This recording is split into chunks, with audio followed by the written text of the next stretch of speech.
اعوذ باللہ من الشیطان الرجیم بسم اللہ الرحمن الرحیم وَإِذْ أَخَذَ رَبُّكَ مِنْ بَنِي آدَمَ مِنْ ظُهُورِهِمْ ذُرِّيَّتَهُمْ، اور یاد کرو جب کہ نکالے اللہ نے، آپ کے رب نے تمام بنی آدم کی پیٹھوں سے ان کی نسل کو۔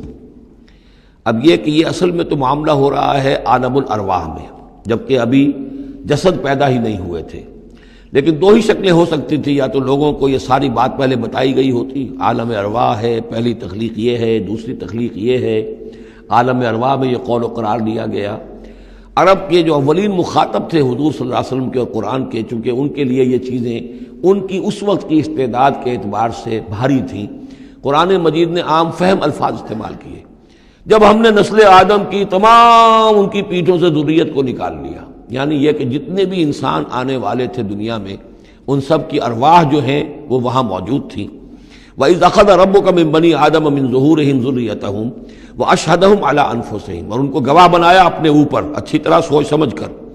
اقرار جو ہوتا ہے جس کو ہم کہتے ہیں میں بقائمی ہوش و حواس یہ اقرار کر رہا ہوں، تو پوری طرح ہوش و حواس میں سیلف کانشسنس، یہ میں آپ کو بتا چکا ہوں، ہمارے اندر جو سیلف کانشسنس ہے، خود شعوری، وہ ہے ہی ہماری روح کی بنیاد پر۔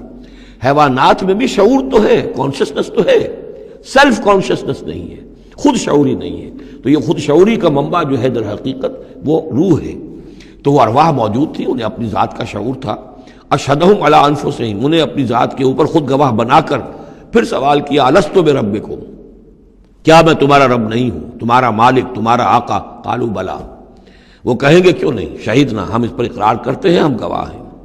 اب یہاں نوٹ کیجئے، جیسے کہ اس سے پہلے آیا تھا سورہ مائدہ میں کہ اہل کتاب تمہارے پاس ہمارا بشیر اور نذیر آ گیا، مبادا تم یہ کہو کہ ہمارے پاس کوئی بشیر اور نذیر نہیں آیا۔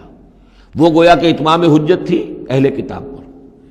سورہ انعام میں آ چکا ہے کہ مبادا تم یہ کہو کہ کتابیں تو دی گئی تھیں ہم سے پہلے دو گروہوں کو، ہم تو جانتے نہیں تھے، عبرانی زبان کی کتاب نہیں پڑھتے تھے، وہ اتمام حجت تھا بنی اسماعیل پر کہ اب تمہارے اندر ہم نے اپنا ایک رسول بھیج دیا صلی اللہ علیہ وسلم، یہ کتاب آ گئی ہے۔ اب تم یہ نہیں کہہ سکتے کہ وہ تو ہم سے پہلے دو گروہوں پر نازل کی گئی تھی، ہاں اگر ہم پر کہیں نازل کی گئی ہوتی تو ہم ان دونوں سے بڑھ کر بہت زیادہ جو ہے اس سے فائدہ اٹھاتے اور حق پر ہوتے۔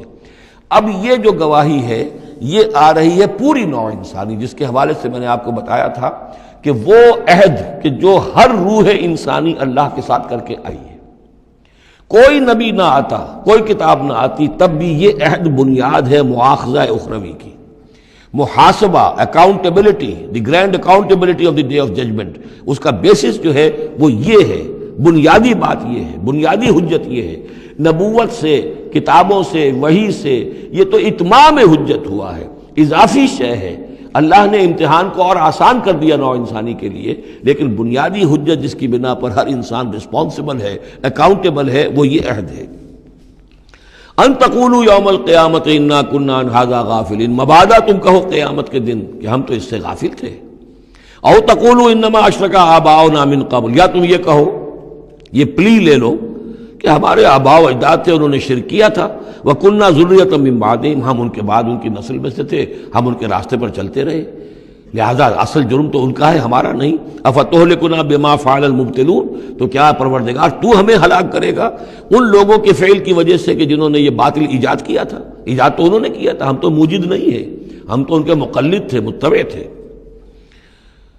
وَكَذَلِكَ نُفَصِّلُ الْآيَاتِ وَلَعَلَّهُمْ يَرْجِعُونَ، اور اسی طریقے سے ہم اپنی آیات کو تفصیل سے بیان کر دیتے ہیں تاکہ وہ لوٹیں، شاید کہ وہ لوٹیں، سوچیں، غور کریں، رجوع کریں۔ صدق اللہ العظیم۔